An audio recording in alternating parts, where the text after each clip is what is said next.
Really full of a lot of pleasant surprises at the moment.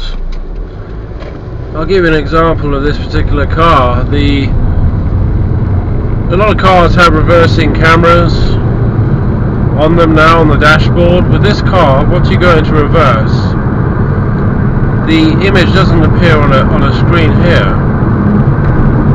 It appears on the rear view mirror, which is absolutely fantastic because it means you can actually have your peripheral vision and main vision on the rear view where you're going anyway.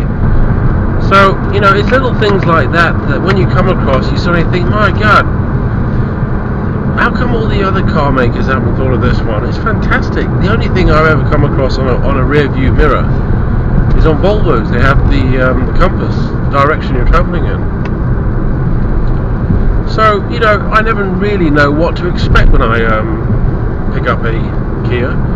Now, as far as this car goes in general, let me start with the wing mirrors. The wing mirrors are massive. Now, they're big and they do the job so much better. There's nothing worse than getting in a car that has inadequate surface area on the wing mirror.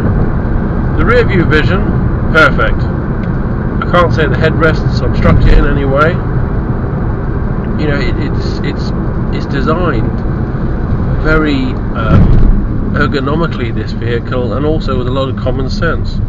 Now, the only thing that really does spring out at me with this Kia and other models too is the dashboard. Although it's a reasonably good design, it seems to remind me of being made out of the plastic that a kid's pencil sharpener was or something. It just feels like it's really cheap plastic, and it's a shame because it's a greatly designed dashboard.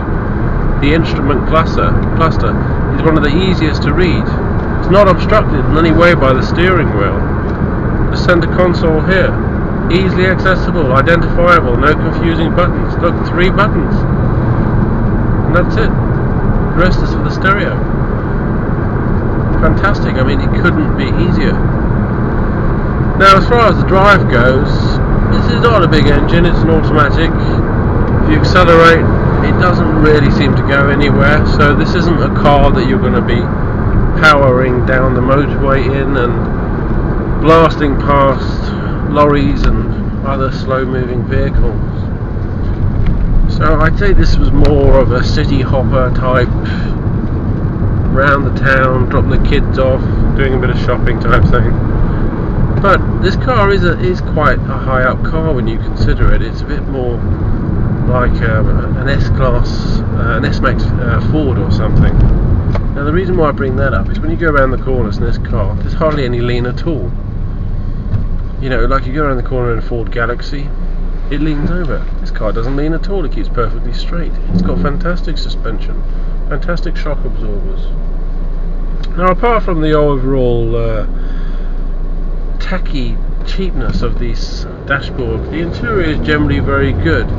It's certainly by no means luxury and does feel a little bit borderline bare bones. It could have been a little bit more cozy. It'd be nice to see some leather here and there, and maybe something a bit more appealing, so people get in the car and think, what a nice space.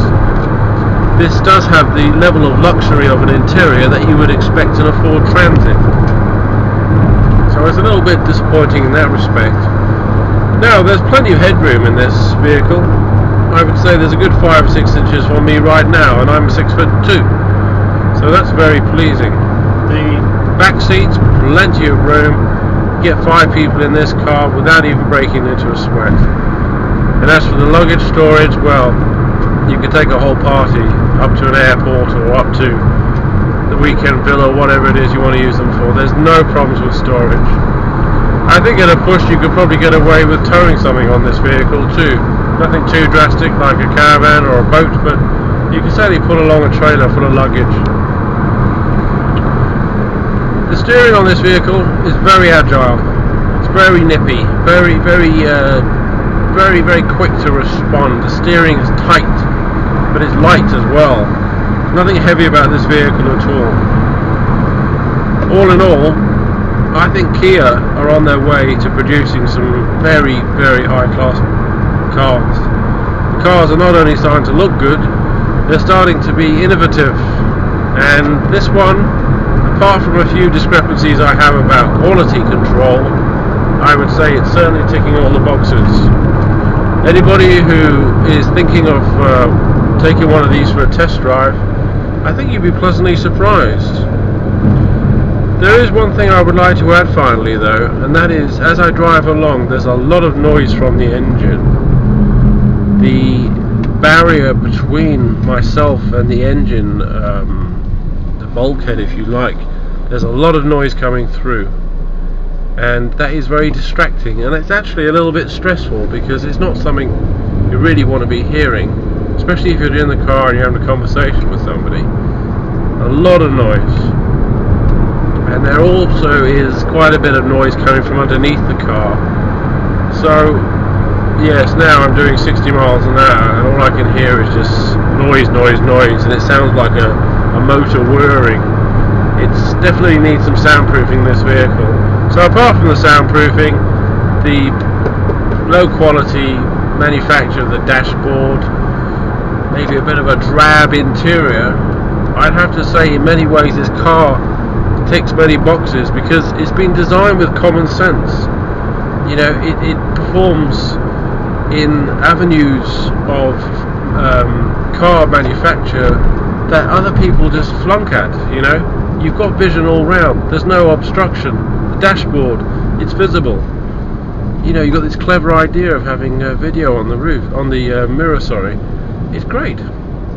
These cars are by no means blingy, flashy vehicles, but they're good looking vehicles, and I tell you what, they do exactly what it says on the tin. Take one of these for a test drive. I think you might be pleasantly surprised.